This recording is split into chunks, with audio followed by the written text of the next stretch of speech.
بسم الله الرحمن الرحيم، ورجعت لكم فيديو جديد. هنعمل مع بعض النهارده توزيعات الحنه ده، البوكس كله على بعضه. هقول لكم تكاته وفي شويه افكار رهيبه يا جماعه، ما تنسوهوش ما تفوتوش منه ولا فتفوته. عملنا الفيديو اللي فات البوكيه ده، فلو انتم ما شفتوهوش اجروا بسرعه الفيديو اللي قبله هتلاقوه موجود طريقته. تمام. ولو انت عروسه ومحتاجه كل حاجه العروسه، كل اكسسوار العروسه، الحمد لله متوفر عندي، جميع الاكسسوارات موجوده. عايزه اقول لكم ان بوكس الحنه ده ممكن نعمله بوكس سبوع، بوكس كمان توزيعات العيد القريبة دي. فمليون فكرة وفكرة يعني، ما تقلقوش. فلو انت عروسة ومحتاجة اي حاجة، او حاسة ان الموضوع صعب عليكي ان انت تنفذيه، كعروسة يعني بتبقى في الاول متلخبطة وانها تنفذ حاجة لسه اول مرة ليها، مفيش مشكلة. أنا رقمي في صندوق الوصف، ابعتيلي بشحن محافظات جميع الأشكال. يعني أي شكل تتخيليه حتى لو في دماغك، تمام. أي ديزاين طائق زي ده كده، تمام. قولوا لي بس رأيكم إيه في البوكيه ده. أنا عايزة رأيكم كده، بوكيه كلا مع إيد كريستال، بدل تبقى حاجة كده حلو كله كده، يعني كله لولي. طبعا ده اختيار العروسة، وهقول لكم برضو طريقته في الفيديو اللي جاي لو انت حابة بقى تنفذيه ك كمنظمة، يعني كمنظمة حفلات، او بتشتغلي الشغلانة بتاعتنا دي. تمام. كمان المروحة دي برضو كانت ترند فترة كده، وبصراحة هنزلها لكم برضو طريقتها. الحمد لله أخيرا صورتها وهنزلها لكم طريقتها. يعني هنمنتج وننزل كل حاجة قريب بإذن الله. نرجع بقى للبوكس بتاعنا. البوكس بوكس خشب، انا عاملاه بوكس خشب تماما. تمام. عملته حجم الاي 4، حجم ورقه الاي 4، عشان الطباعه تبقى قد المقاس بالظبط. يعني ورقه الطباعه دي بتبقى حجمها اي 4. الديزاين ده طبعا ممكن تعمليه بالموبايل عادي او على الفوتوشوب، اي برنامج على الموبايل. ممكن تجيبي حتى الصور من اي برنامج بتاع صور، وانك بس تكتبي حنة سارة وخلاص، او حنة ايا كان الاسم. ممكن كمان نعملها توزيعات زي ما قلت لكم، توزيعات عيد ميلاد. تمام. توزيعات غير الحنة، كمان توزيعات كتب الكتاب. اوكي. نغير بقى شكل الديزاين والكلمة والبتاع. ممكن برضو في السبوع اذا كان ولد او بنت، فتخيلوا كم الافكار اللي ممكن تاخدوها. كمان ممكن تعمليها في توزيعات العيد، اللي احنا خلاص شوية خلاص العيد اهو، هنحتاج توزيعات عيد. ممكن نعمل بنفس الفكرة دي. فانتوا تخيلوا ان مشروع كامل من البيت، من فيديو واحد. تشوفي فيديو واحد تعرفي الافكار والتريكات بتاعته كلها اصبروا بس، فيه تريكات كتير قوي في الفيديو. هتعملي مشروعك، بس تخصصي بس في حاجة سهلة زي دي. انا كان عندي مشكله بسيطه جدا، وهي ان الخشب، البوكس الخشب لما اتقص، ما كانش نوع الخشب ما كانش ابيض، اللي هو دبل يعني ابيض وش وظهر. فكان عندي مشكله ان هو من جوه اسود يعني. فطبعا انا حاولت ان انا ايه، اخلي الابيض يبقى بره، لان انا كده كده عارفه ان انا هدريب الستيكر. فانا جبت من المكتبه، بدل يعني وانا بطبع الستيكر بتاعها، جبت 2 ستيكر زياده، وبدأت ان انا اقصهم عشان اداري بيها المنظر اللي جوه ده. طبعا انا تنيتها بالنص، فالنص نصها كده بالظبط هيعمل معانا الجنبين الكبار. هيبقى في جنبين صغيرين هنقصهم برضو، هحتاجهم بالورقة التانية. تمام. طبعا مش مشكلة خالص ان احنا يكون عندنا مشكلة زي كده، المهم ان احنا نعرف نحل المشكلة عشان ما تبقاش مشكلة. والله بقول حكم، مش عارفة بقول حكم يا جماعة. فلا، هي حاجة زي كده ممكن محدش ياخد باله منها، عشان لو حد اتحط في نفس موقفي يعرف يتصرف. تمام. مش هنقول لا خلاص يا جماعة انا مش هينفع، لا، في حلول، كل حاجة ليها حل. خلي بالكم وانتوا بتقصوا الحرف. بصوا الحرف بتاع الخشب اللي فوق خالص ده هو على الورقه اللي احنا مش قصيناها. اما نيجي نقص بالمقص خليه لجوه، عشان كده كده ده كله هيتدارى. هقول لكم هنداريه بايه دلوقتي. بصوا شكلها سهله جدا، دارت المنظر، ولسه ده كله هيتدارى. عملنا اول جنب،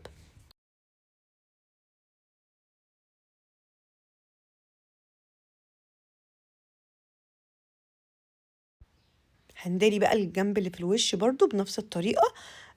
لو في بس حته صغيره، بس هي ملي ملي كده صغير وبس. حاولت طبعا الحرف بتاع الورقة النظيف اللي مش مقصوص هو اللي يبقى فوق، عشان هو اللي يبان، ما يبقاش فيه آم، مكان القص كده ومكان المقص. دي برضو تركاية مش اي حد ممكن ياخد باله منها، بس انا بقولها لك انتي. حتى بصي لو في تمويجة ولا حاجة هتبقى من تحت باينة حتى في الفيديو. فهمتي قصدي؟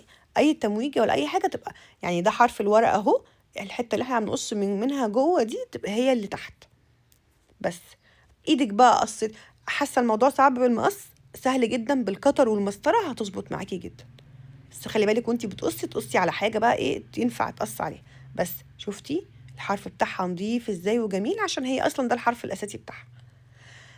عارفين بقى الفوم ده، الفوم ده اللي بنستخدمه، استخدمته معاكم قبل كده في الفيونكات الكبيره، الفيونكات. فالفوم ده مهم جدا بصراحه، ما بقتش بس استغنى عنه، يعني ليه استخدامات كتيره موت. فكان عندي منه فاستخدمته ان انا عليت بيه الحته دي، وكمان ان هو ابيض فهيتدارى. طبعا نفس الديزاين عملنا منه عدد كبير. طبعا احنا شفنا مقاس الشوكولاته، ممكن لو انتي حاسه الموضوع صعب عليكي في الديزاين او كده بتروحي مسطره وتشوفي حجم الشوكولاته، وتروحي للمكتبه تقول لهم انا عايزه بس الصوره دي، طبعا الصوره الكبيره انا عايزاها مصغره عدد كذا، فهم بيجمعوها لك كده ويصغروها لك. الموضوع اسهل مما تتخيلي، ما تقلقيش. تمام. انا الحمد لله المقاس تقريبا هو فرق ملي في واحده وواحده، يعني في مقاسات بتبقى فرق بحاجه بسيطه خالص. طبعا بنقص اول حاجه ايه بالعرض، تمام، وبعدها بنقصقص القطع الصغيره كتير. تمام. طبعا بقى انتوا ممكن تستخدموا نص كيلو شوكولاته، كيلو براحتكم. طبعا دي ذهبي، في انواع كتير من الشوكولاته. لو انتوا بقى حابين مثلا، لا لو بيبي جيرل يبقى بينك، لو بوي يبقى بلو كده براحتكم. في طبعا منها سيلفر كمان بقى لو عروسه كمان برايت بقى. انتوا مش هتقدري دي بقى التريكات بتاعتكم انتوا. تمام. هنقص بقى الكميه كلها ونبتدي نلزقها كلها. هقول لكم تريكايه تانية، اصبروا بس عليا، مش تفتكروا الفيديو خلص، في تريكايه كده جامده جدا هتفرق معاكم جدا جدا.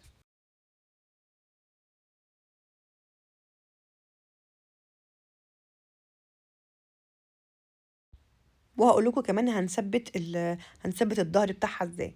تمام. طبعا انا في الاول كنت عماله بجرب وبرصهم، ها طب تمام، طب هيثبت ازاي. فكان في جزء كده من الشمال في كام ملي كده، هقول لكم برضو دريناهم ازاي. كنت بشوف هنحتاج كام لاير يعني او كده. طبعا بتتحرك معاكي بتبوظ معاكي وشكلها مش احسن حاجه. فهقول لكم بقى هنعمل ايه. طبعا انا كنت بستخدم بوكسين، فده البوكس التاني، سيبوكوا بقى من الفكره. بس انا كنت عايزه اقول لكم حاجه مهم جدا وانتوا بتلزقوا ستيكر على خشب اي حاجه في الدنيا. بصوا انا ثبت ايه، طبعا انا شايله الستيكر من حته صغيره زي ما انتوا شايفين كده، بثبت الحرف وثبت الجناب، متاكده ان الجناب تماما، عشان خلي بالكوا عشان ما نبوظوش. وبعدين نسحب. مش هطول عليكم اكتر من كده. اي بقى ايه، اي ستراس، اي بصوا الماظ، اي ستان، اي حاجه رفيعه. ده كان ايه، ده كده شريط الماظ بس رفيع كده على ستان. هو شكله فيه موجه كده فشكله حلو قوي. لزقته بالشمع من فوق ومن تحت زي ما انتم شايفين كده. بصوا ثبت معايا البوكس، ثبت معايا البوكس جدا. تعالوا بقى هقول لكم كمان بقى نثبت الشوكولاته ازاي. في تريكايه بنفس الفوم، انا عملت منه شرايط رفيعه. تمام. وبالشمع هثبت الشريط الرفيع ده من الفوم، فهيدي معايا فوليوم كده، هيدي معايا علو للشوكولاته.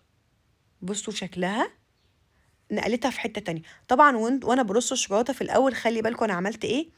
انا عرفت ان في حته ما تجيش شوكولاتايه، فانا بوسع حته بين كل شوكولاتايه وشوكولاتايه، بوسع شويه شويه شويه عشان الحته اللي كانت في الجنب اللي مش هتاخد شوكولاتايه اصلا ايه، تمام، تبقى الحته دي تتدارى. يبقى انا وزعت الحته اللي كانت في الجنب بدل ما الزق الشوكولاته كلها في بعض، ادت معايا مساحه. هنعمل بقى كمان لير تاني، بس هنحط بقى وبثبت بالشمع من فوق عشان الشوكولاته تبقى ثابته معانا لما انا بقلب البوكس ما بيحصلوش اي حاجه. اذا كان في الشحن كده كده هو اللي بيشد الشوكولاته تبقى، بس هتبقى منظمه منسقه. بصوا الفينش بتاعها عامل ازاي. بس احتاجتي بقى تحطي تاني فوقها مفيش مشكلة، يعني دول حتى على الأقل للتصوير والحاجات اللي بتبقى شيك. بعد كده عايزة تحطي بقى الكمية عشان مثلا تعملي نص كيلو أو كيلو براحتك، تضيفيهم على البوكس من نفسه وانتي بتوزعي. بجد حاجة قولوا لي رأيكم ايه، بجد من أشيك الحاجات اللي أنا عملتها. وأسيبكم بقى تصمموا براحتكم وتنفذوا وربنا معاكم يا رب. متنسوش بقى لايك ودعوة حلوة في الكومنتات والفيديوهات الجاية، ويعني فعلوا الجرس عشان تشوفوا الفيديوهات الجاية ان شاء الله. ان شاء الله كل حاجة هعملها لكم بالتفاصيل. باي باي.